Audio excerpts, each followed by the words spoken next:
अस्सलाम वालेकुम। आइए चलते हैं नेक्स्ट कॉन्सेप्ट की तरफ। Conditional statement. लास्ट लेक्चर में हमने डिस्कस किया था conditional statement using single if statement. लेकिन कुछ सिचुएशंस ऐसी भी होती हैं जहां पे हमारे पास चॉइसेस होती हैं, अल्टरनेटिव्स होते हैं कि अच्छा, अगर मैं वही एक एग्जांपल लेता हूँ कि अगर मैं कहता हूँ कि ना अच्छा बच्चों, अगर आपका सब्जेक्ट में ए ग्रेड आया तो आपको गिफ्ट मिलेगा, वरना आपको गिफ्ट नहीं मिलेगा। दो अल्टरनेटिव्स हैं कि अगर कंडीशन ट्रू हुई तो आप चलेंगे, अदरवाइज नहीं। सिमिलरली अगर आप सिग्नल पे रुके हुए हैं तो आप, अगर ट्रैफिक का सिग्नल ग्रीन है तो आप मूव करेंगे, अदरवाइज आपने होल्ड करना है। सो आपके पास टू अल्टरनेटिव्स आ रहे हैं और कंडीशन के चेक होने पे आप डिसाइड करते हैं कि आपने कौन सा एक्शन परफॉर्म करना है। सो इसके लिए जो सिंटेक्स है वो कुछ इस तरीके से होगा।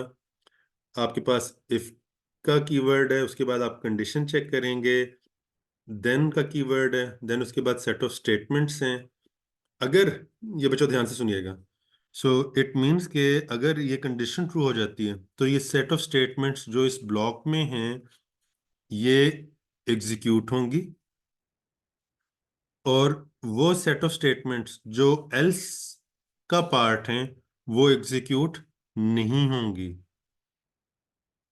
और अगर ये कंडीशन स्टेटमेंट फॉल्स हो जाती है तो देन ये जो सेट ऑफ स्टेटमेंट्स हैं ये एग्जीक्यूट नहीं होंगी, बल्कि एल्स के पार्ट में जो सेट ऑफ स्टेटमेंट्स हैं वो एग्जीक्यूट होंगी।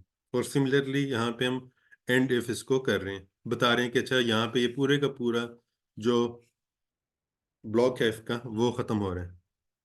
ये बड़ा इंटरेस्टिंग और सिंपल कॉन्सेप्ट है। आगे वाले आने वाले एग्जाम्पल से चीज़ें और क्लियर हो जाएंगी। मैं एक दफ़ा दोबारा कि इफ एल्स में, सो हमने यहाँ पे इफ को डिफाइन किया और आपके पास एक कंडीशन स्पेसिफाई कर दी।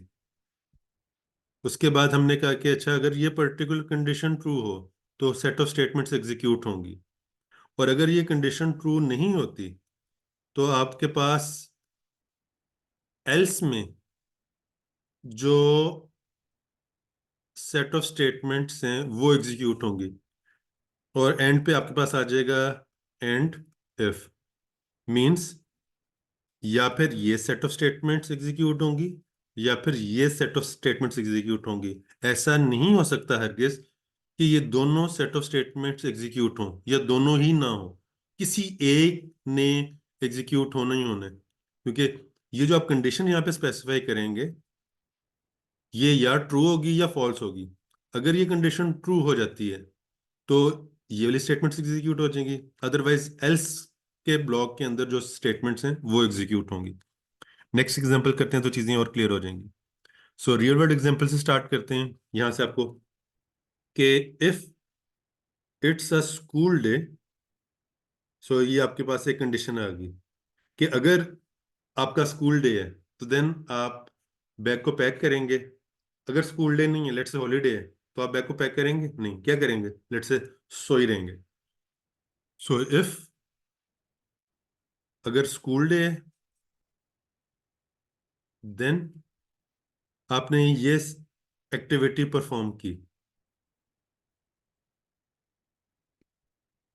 एल्स, और अगर स्कूल डे नहीं है मीन्स ये कंडीशन फॉल्स हो जाती है, तो फिर आप सो रहे हैं और यहाँ पे आपके पास एंड इफ है। अब हम वापस आते हैं। मुझे ये बताइए कि अ, अगर आपने स्कूल जाना है तो आप ऑब्वियसली प्रिपेयर होंगे और स्कूल के लिए तैयार होंगे। ये तो नहीं हो सकता कि आप स्कूल भी जा रहे हैं और सो भी रहे हो। Very good.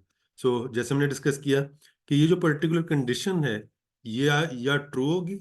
अगर ट्रू होगी तो इसके अंदर जो इतनी भी स्टेटमेंट्स हैं वो एग्जीक्यूट होंगी, और अगर ये कंडीशन फॉल्स हो जाती है तो एल्स वाले पार्ट में जो सेट ऑफ स्टेटमेंट्स हैं वो एग्जीक्यूट होंगी। सो इन दोनों में से कोई एक ना एक स्टेटमेंट एग्जीक्यूट होनी है, ये एक्शन परफॉर्म होना है। नेक्स्ट एग्जाम्पल की तरफ चलते हैं। सो आपने लाइब्रेरी से एक बुक इशू करवाई, अब आप रिटर्न करने जा रहे हैं। लाइब्रेरियन क्या करेगा, लाइब्रेरियन चेक करेगा कि इफ बुक इज ओवरड्यू। सो उसने कंडीशन चेक की, अगर ओवरड्यू हो गई है मींस आपने आफ्टर 7 डेज सबमिट करवानी थी, अब आप आफ्टर 10 days कर रहे हैं, तो इट मीन्स आपको अब फाइन पे करना है। और अगर ओवरड्यू नहीं हुई तो आप विदाउट फाइन उसको वो एक्सेप्ट कर लेगा। सो इसको अगर हम करें कि हम इफ कंडीशन चेक की कि बुक अगर ओवरड्यू है, अगर ये कंडीशन ट्रू हो गई है, देन आपको फाइन को पे करना है, और एल्स आप रिटर्न कर देंगे बुक, और आपके पास आ जाएगा and if without fine. So it means के इस केस में कंडीशन ट्रू होने में आप फाइन पे करेंगे और बुक को रिटर्न कर रहे हैं, और अदरवाइज आप without paying a fine book को रिटर्न कर रहे हैं। अगली एग्जांपल की तरफ चलते हैं। If the alarm rings then wake up, else keep sleeping. So आपने सुबह उठने के लिए अलार्म लगाया। अब इस केस में क्या है कि आप एक कंडीशन चेक कर रहे हैं, जैसे ही एक कंडीशन ट्रू हुई तो आप उठ जाएंगे, अदरवाइज आप सोए रहेंगे।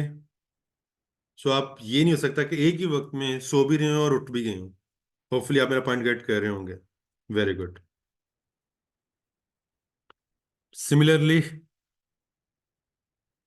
आपने चेक किया कि if it's a dinner time, so then eat vegetables, else snack. So again आपने कंडीशन को देखा कि वो डिनर टाइम है या नहीं है। अगर है तो आपको एक पर्टिकुलर एक्शन परफॉर्म कर रहे हैं, और अदरवाइज आप स्नैक्स को ईट कर रहे हैं। होपफुली आपको कुछ कॉन्सेप्ट्स क्लियर हो चुके होंगे। अभी तक हमने दो कॉन्सेप्ट पढ़े, एक सिंपल इफ स्टेटमेंट और सेकंड इफ एल्स स्टेटमेंट।